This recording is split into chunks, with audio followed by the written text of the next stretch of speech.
नमस्कार दोस्तों, अजय बोल रहा हूँ राशि एडवर्टाइजिंग की तरफ से। कल हमने शक्ति के कुछ नियम सुने। उसमें सबसे पहला नियम ये था कि दूसरों को फ़ायदा दिखाओ और उसका दूसरा नियम था कि अगर आप किसी पर एहसान करते हो तो ये मत सोचो कि वो आपके एहसान को ज़िंदगी भर याद रखेगा। क्योंकि लोगों की फ़ितरत होती है कि कोई अगर उन पर एहसान करे तो भूल जाते हैं, लेकिन अगर वो आप पर एहसान करेंगे तो वो चाहते हैं कि आप ज़िंदगी भर याद रखो। तो इसके बाद हम आते हैं शक्ति के तीसरे नियम की तरफ कि कभी भी बहस मत करो। इससे सामने वाले का ना ईगो हर्ट होता है। उसकी बात मान लो, भले ही वो गलती पर हो। मैं आपको एक एग्जांपल देता हूँ, एक उदाहरण कहानी के साथ में, कि एक रोमन किंग था। पब्लिस को अरागमस पर अटैक करना था। देखा जाए तो बोलने का मतलब ये है कि एक किंग को अटैक करना था। तो सामने उसके बड़ी बड़ी स्ट्रॉन्ग दीवारें थी। तो उसे उन दीवारों को तोड़ने के लिए उसको बैटरिंग रैम की ज़रूरत थी। बैटरिंग रैम की ज़रूरत थी, जो कि एक मतलब लंबा सा कुछ होता है। एक्चुअली मैं वीडियो में नहीं दिखा रहा हूँ, वरना दिखा के बोलता आपको मैं। तो किंग ने सोचा कि ये तो मेरे नेवी में जो बड़े बड़े जहाज़ होते हैं ना, तो उसके ऊपर जो मास्ट होता है, मतलब जो जहाज़ पर कपड़ा होता है बड़ा, और उसको सपोर्ट देने वाला जो खंभा होता है ना, बड़ा सा खंभा, उसको भी हम बैटरिंग रैम बनाकर दीवार को तोड़ सकते हैं। तो किंग ने क्या किया, अपने मिलिट्री इंजीनियर के पास कुछ सोल्जर भेजे और कहा कि ये जो बड़े बड़े मैंने खंबे बताए वो जाके लेकर आ जाओ। तो सोल्जर वहाँ पर पहुँचे और इंजीनियर को सारी बात बताई, जो हेड इंजीनियर था, और कि हमें ऐसे ऐसे बैटरी रैम की ज़रूरत है। तो जो इंजीनियर था वो बहुत होशियार था, बुद्धिमान था। बोला इतनी बड़ी बैटरी रैम की ज़रूरत नहीं है और इसको ले जाने में भी आपको दिक्कत होगी। तो और उसने बहुत बहस की उन सैनिकों के साथ में, कि कहा कि मैं इंजीनियर हूँ, मुझे पता है। राजा तो केवल राजपाट ही जानते हैं ना, उनको इतना नॉलेज नहीं है। मैं जो दे रहा हूँ वो ले जाओ। सोल्जर ने कहा कि आप दिमाग मत लगाओ, जो राजा ने कहा है वही करो, वरना आप और हम दोनों मुसीबत में आ जाएंगे। तो उस वक्त तो इंजीनियर मान गया और सोल्जर को उसने भेज दिया कि मैं भेज रहा हूँ करके। लेकिन बाद में फिर उसने अकेले में फिर सोचा, अरे मैं तो इंजीनियर हूँ, अगर राजा ने जो मंगाया है वो भेज दिया तो मैं समझदार किस बात का। मेरी तो कलाकारी यही है कि मैं राजा का ये बचाऊं। तो उसने क्या किया, उसने ना वही साइज भेजी जो मंगवाई थी, वो नहीं भेजी। उसने अपने दिमाग के हिसाब से जिस साइज से दीवार टूट सकती है उसने वो साइज भेज दी, जो इंजन को सही लगी। तो राजा ने जब उस रैम को देखा तो गुस्सा हो गया। बोला ये क्या है। सोल्जर ने कहा कि हमने काफ़ी बहस की थी, वो तो मान गया था, फिर पता नहीं क्यों उसने ये साइज़ दे दी। तो राजा ने कहा चलो ये तो होता रहेगा, पहले उस होशियार को यहाँ पे लेके आओ। और उसके बाद इंजीनियर को पूछा कि भाई ऐसा क्या किया तुमने। तो इंजीनियर ने राजा के सामने अपना गणित बखाने लगा कि ऐसा है वैसा है, राजा जी आप सही नहीं हो, आप गलत हो। और वो अपनी कैलकुलेशन बताने लगा।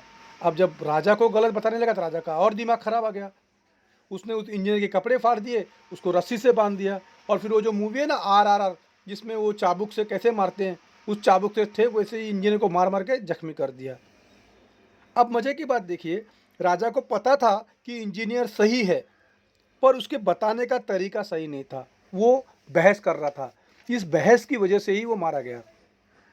इसलिए शक्ति का तीसरा नियम याद रखिए, अपने से पावरफुल व्यक्ति से बहस करोगे तो शाबाशी नहीं मिलेगी। उसकी इज्जत करो, उसका ईगो को खुश करो। और अगर खुद को सही साबित करना है तो मुंह से मत करो, एक्शन से साबित करो। अब एक्शन से साबित कैसे करना है उसकी कहानी सुनिए। उसके लिए चौथा नियम है, सुनिए। क्या गजब तरीके से एक्शन से प्रूफ किया, जो कि है डेमो देने का ऐसा तरीका जिससे फ़कीर भी राजा को मना ले, वो भी बिना बहस करे। ध्यान से सुनिए कहानी को। एक राजा था, उसका अपने वजीर पर 30 साल तक विश्वास था। आज तक उसने राजा को नाराज नहीं किया। इस वजीर की हर बात फायदेमंद साबित हुई। एक बार वजीर कहीं मिशन पर बिजी था, तब साजिश चली उसके पीछे और उसको बदनाम करने की और राजा के सामने गद्दार दिखाने की साजिश की गई, और वो भी झूठे प्रूफ के साथ। और उसमें क्या हुआ, वजीर धोखेबाज साबित हो गया। लोगों की बहुत कोशिशों के बाद में वजीर आखिर में धोखेबाज साबित हो गया कि ये तो राजा पर हमला करने वाला था। और राजा ने क्या किया, सारे सबूत भी मान लिए। 30 साल पुराने वजीर को शिकारी कुत्तों के बीच छोड़ने की सज़ा सुना दी गई, जो कुत्ते उसकी चमड़ी उधेड़ देंगे। अब वजीर ने क्या किया, बिना बहस करे, बिना कुछ बोले उसने कहा कि ठीक है, मैं आपकी सज़ा मान लेता हूँ, लेकिन कृपा करके मुझे 10 दिन का समय दे दो, ताकि मैं 10 दिन में अपने छूटे हुए काम कर सकूँ और अपने बेटों का बँटवारा सही ढंग से कर सकूँ। राजा ने ये उसकी अंतिम इच्छा समझकर उसे मंजूरी दे दी। वज़ीर ने 10 दिन क्या किया? वज़ीर ने 10 दिन पता किया कि कौन से कुत्तों से उसके मतलब जो उसके राज्य में शिकारी कुत्ते थे, उन कुत्तों के पास गया और उन कुत्तों की उसने 10 दिन तक देखभाल करी। अपने हाथ से उनको खाना-पीना खिलाया, उनको नहलाया, साथ में उनके खेला, दोस्ती कर ली उसने कुत्तों से 10 दिन में। 11वें दिन जब सज़ा का दिन था, तब हाथ-पैर बाँधे वज़ीर को कुत्तों के ऊपर मतलब कुत्तों को उसके ऊपर छोड़ दिया गया। तो क्या हुआ? कुत्ते उसको काटने की जगह उसको लाड़ करने लगे। अब राजा ये देखकर हैरान हो गया कि ऐसा कैसे हो गया? तो वज़ीर बोला, राजा, मैंने केवल 10 दिन इनका ख्याल रखा है। ये मुझे मारने से मुकर गए, प्यार कर रहे हैं मुझे। आपकी मैंने 30 साल सेवा करी है और आप लोगों की झूठी बातों में आकर मुझे मौत की सज़ा सुना दी। राजा को अपनी गलती का एहसास हुआ और उसने वज़ीर को माफ़ कर दिया। इसे कहते हैं डेमो देकर बिना बहस के बात करना।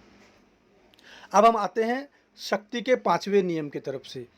अगर आपके जैसे कई लोग आसानी से मिल सकते हैं तो आपको रिमूव कर दिया जाएगा, इसलिए अपनी गरज बना के रखो। एक कहानी सुनाता हूँ मैं छोटी सी। एक बहुत बड़े गुंडे ने इटली को हमले से बचा दिया, एक बहुत बड़े हमले से बचा दिया। तो लोगों ने सोचा कि इस गुंडे को कुछ दिया जाए, इसके एहसान का बदला चुकाया जाए। तो सब सोच रहे थे कि क्या दें इसको, ऐसा क्या इनाम दें, क्योंकि दौलत वगैरह तो बहुत छोटी चीज़ है। तो लोगों ने सोचा चलो इसको राजा बना देते हैं। हाँ यार, राजा ठीक रहेगा। तो उसमें भी कुछ लोग बोले राजा भी ठीक नहीं है, राजा मतलब इतना बड़ा इनाम, उसको भी वो छोटा मान रहे थे। बोले ऐसा क्या दें जो राजा बनाने से भी बड़ा हो। तो कुछ लोगों ने कहा इनको हमेशा के लिए अमर कर देते हैं। अब अमर कैसे करा? इसे मार देते हैं और इसका मंदिर बना देते हैं और भगवान की तरह इसकी पूजा करते हैं। और ये रियल स्टोरी है, इन्होंने ऐसा ही करा। उस गुंडे को मार दिया, मारने के बाद उसका पुतला बनाया और उसकी पूजा करने लगे। पता है क्यों किया ऐसा? क्योंकि उस गुंडे की ज़रूरत नहीं थी। ऐसे कई गुंडे आते जाते हैं। तो जब आप रिप्लेसेबल होते हो, जब आपको रिप्लेस कर सकते हैं, तो लोग कर लेते हैं। Naval Ravikant once said, specific knowledge मतलब जो किसी को सिखाया ना जा सके। अगर सिखाना आसान है तो किसी को, तो ये समाज किसी और को सिखाकर आपको हटा देगा। अगर आप नखरे करोगे, आपके भाव बढ़ जाएंगे, तो आपको दुनिया रिप्लेस कर देगी। अब आते हैं हम शक्ति के छठे और आखिरी नियम पर। लोगों को ऐसे अपने ऊपर निर्भर कर दो कि वो आपसे नफरत भी करें तब भी आपको छोड़ ना पाएँ। 1847 की बात है। बिस्मार्क पर्शिया पार्लियामेंट में डिप्टी बने। तो अब इनको किसी एक राजा की साइड ज्वाइन करनी थी। तो पता है इन्होंने क्या किया? बिस्मार्क ने किस राजा की साइड ज्वाइन करी? इन्होंने फ्रेडरिक विलियम फोर्थ की साइड ज्वाइन करी, जो कि बिल्कुल स्ट्रांग नहीं था। बिस्मार्क खुद इस राजा को पसंद नहीं करते थे, फिर क्यों साइड ज्वाइन कर ली? राजा स्ट्रांग नहीं था, खुद की सोच नहीं थी, और बिस्मार्क तेज था। कमज़ोर राजा की रक्षा करके उसका कैबिनेट मिनिस्टर यानी क्लोज सलाहकार बन गया, ताकि वो तेज बिस्मार्क कमज़ोर सोचने वाले राजा को अपने ऊपर निर्भर कर दे।